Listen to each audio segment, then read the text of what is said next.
Salam. İlki bilen men saparyklyymyň şu sözlerle başlamakçy. Her kimi öz hekaýaňy dogry we dürs edip aňlatmaly. Bolmasa başgalar seniň ýerine öz bähbitlerine görä aňladar. Bugünkü okaljak tekstimiziň awtory Sapar Yklymow. Okaýar Cennet hanym. Milli Halas Ediş Komitetiň agzasy. Tekstimiziň ady 1881-nji ýylyň kerpiçi. Türkmeniň el bilen dolandyrmagyň 140 ýyllyk schemasy. Gökdepeden İçeri işler ministrlige çenli uzan zynjyr we biziň şu günimiz. Giriş. Yeňlenler yeňici bilen bir stoluň başynda. 1881-nji ýylyň ýazy. Gökdepe gala diwanyň ýumurlyp ýatan ýerinde heniz top tüssesi çykýar. 4 ay mundan öň şu ýerde ahal teke türkmenleri Russiýa imperiýasynyň iň ganly ýörişlerinden birine garşy durupdy. Şol garşylygyň serdary, Dykma serdar indi 13 sany owa ýaşulysy bilen Sankt-Peterburga barýar. Resmi atlanyşy ahal teke wekiliýeti. Tarih kitaplarında bu sapar köplenç 3 söz bilen gutarýar. Sowgat aldylar, gaýtdylar. Emma bu 14 adam diňe kümüş epalet we altyn sagat üçin gitmändi. Olar özleri hem bilmän, Türkmenistanyň soňky 140 ýylyny keskitlen täze döwlet institutunyň düýbini tutmaga gidipdiler. Dykma serdar, duşmandan general mayora çenli ýol. Dykma serdar Gökdepe söwesinde Rus goşunyna iň köp ýetki berdiren serkerdeleriň biri. Yeňlenden soň onu dara çekmek ýa-da Sibire sürgün etmek bolardy. Imperiýa başga ýol saýlady. Oňa milisiýanyň mayor çyny, kümüş epaletler, şahsy kılıç we ýylda 660 manat hak berildi. 1881-nji ýylda 660 manat Rus poruçiginiň ýyllyk aýlygyndan köp. Näme üçin? Sebäbi Peterburg tekeleri kılıç bilen däl, tekeleriň öz serdary bilen dolandyrmaly diýen netijäge geldi. Dykma serdar şol günden başlap ahal töwereniň resmi serdary boldy. Onuň wezipesi Rus häkimiýeti bilen tireleriň arasynda gepleşik geçirmek, salgyt ýygnamak, gerek bolsa ilkinji milisiýa toparlaryny düzmäge kömek bermek. Garşylygyň ýolbaşçysy bir ýylyň içinde imperiýanyň yerli administrasiýasyna öwrildi. Bu satyn almak däldi. Bu hasçylşyrymly zatdy. Imperiýa garşylyk görkezilen elita täze düzgüniň içine çekip, onu düzgüniň gorakçysyna öwürmek. Orazberde garşylygyň ogly imperiýanyň ogly bolanda. Bu zynjyryň iň aýdyn misaly Dykma serdaryň 10 ýaşly ogly Orazberde. 1881-nji ýylda ol kakasy bilen Peterburga gidýär we şol ýerde galýar. Pazeski korpus bu Russiýanyň iň awraýly harby mektep internaty. Oňa diňe generallaryň, knyazlaryň çağalary alınýardy. Orazberde şol korpusy gutarýar. Dragun polkunda ofisier bolýar.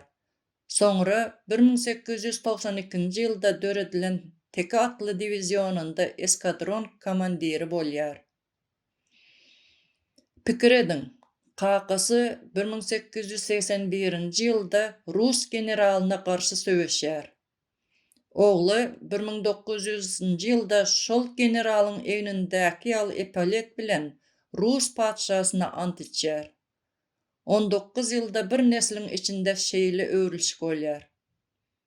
Bu imperiýanyň kadr siýasaty diýilen zadyň nuskawy misaly. Yerli elita fiziki taýdan ýok etmek däldi, onu özüne gulluk etdirmek. Netijede garşylygyň merkezi bolan ahal 20 ýyldan soň imperiýa iň wepaly atly eskerleri berýän sebit boldy.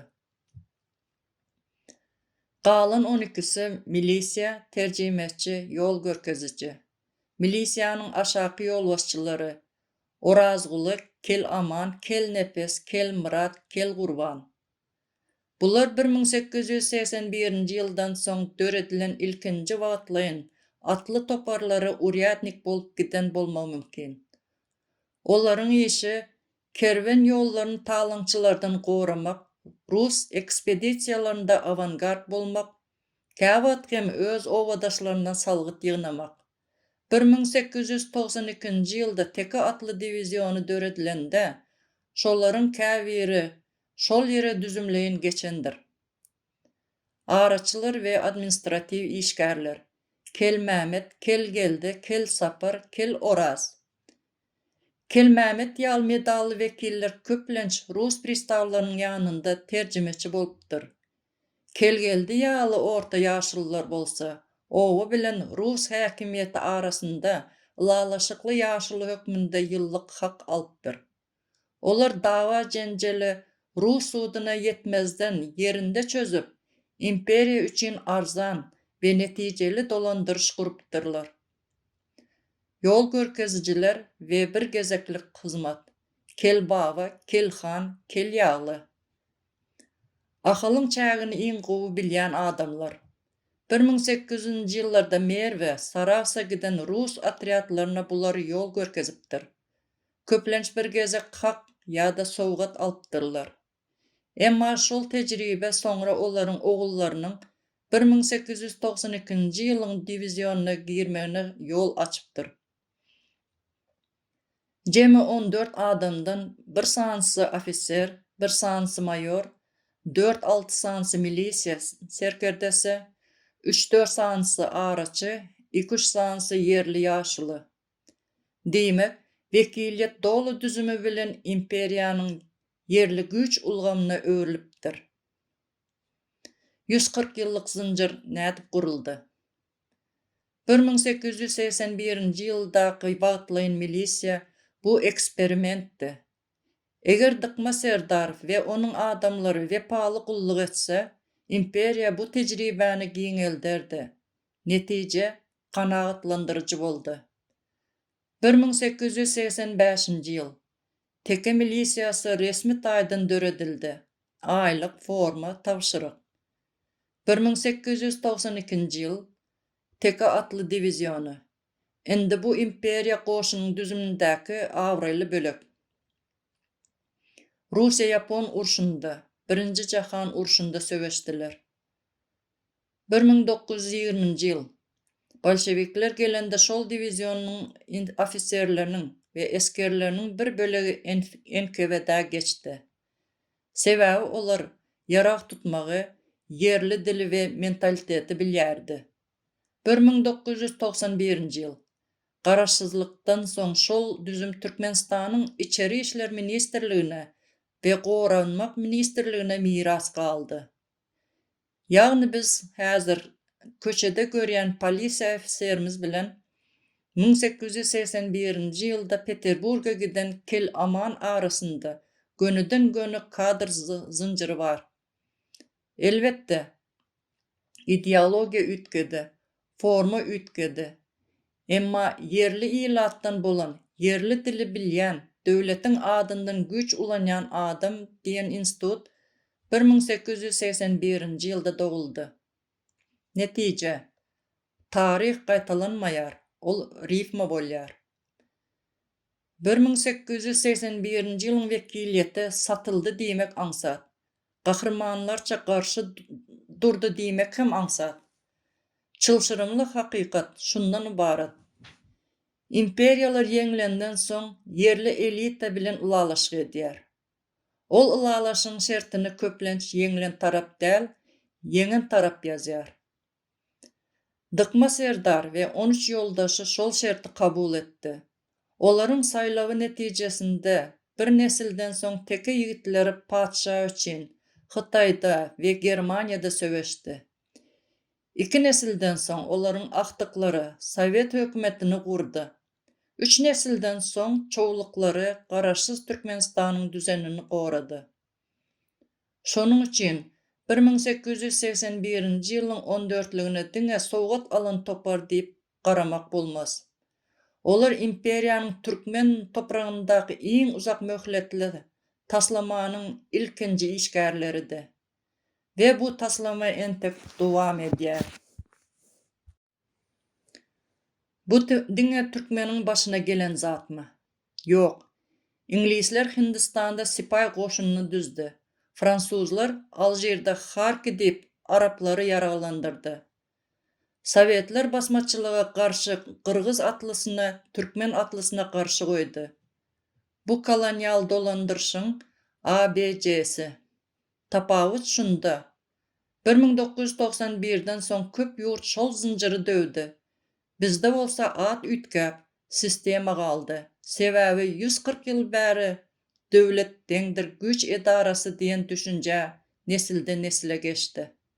1881-de Dıkma serdary berilen 660 manatlyk hak şu gün wezipede galmak, kwartira almak, oğul gyzy işe yerleşdirmek görnüşinde gaýtalanýar. 1881-de Orazberdiýeniň Pazeski korpusa iyi berilmegi şu gün çağalaryň Döwlet Howpsuzlyk institutyna, harby instituta barmagy bilen rifma bolýar. Netijede näme bolýar? Daşardan gelen bir buyruk ýerine ýetirilmeli bolsa, ön hatarda özümizinki çykýar. Halkyň nägilerligi şol özümizinkä gönükýär. Ýokardaky sistema bolsa, biz araçy diýip arasda çykýar. 140 ýyl mundan ozal goýulan kerpiç şeýle işleýär. Türkmene öz elleri bilen tutturmak. Tarih günäli gözlemeýär. Mehanizmi görkezýär. 1881-nji ýylda goýulan kerpiç häzir hem diýwarda. Her gün şol diýwaryň kölegisinde ýaşap ýörüs. Käbirimiz diýwary goraýarys, käbirimiz diýwara nälet okaýarys. Emma diýwaryň guruluşyny bilen adam onu ýykmaz. Ol diýwaryň kerpiçini söküp, täze jaýyň düýbüni tutar. Öz eli bilen, öz kerpiçi bilen, öz ýyldeşi üçin däl, öz ýyldeşi bilen. 140 ýyllyk ýeterlik indi. Indi täze çizgi çizmaň wagty geldi.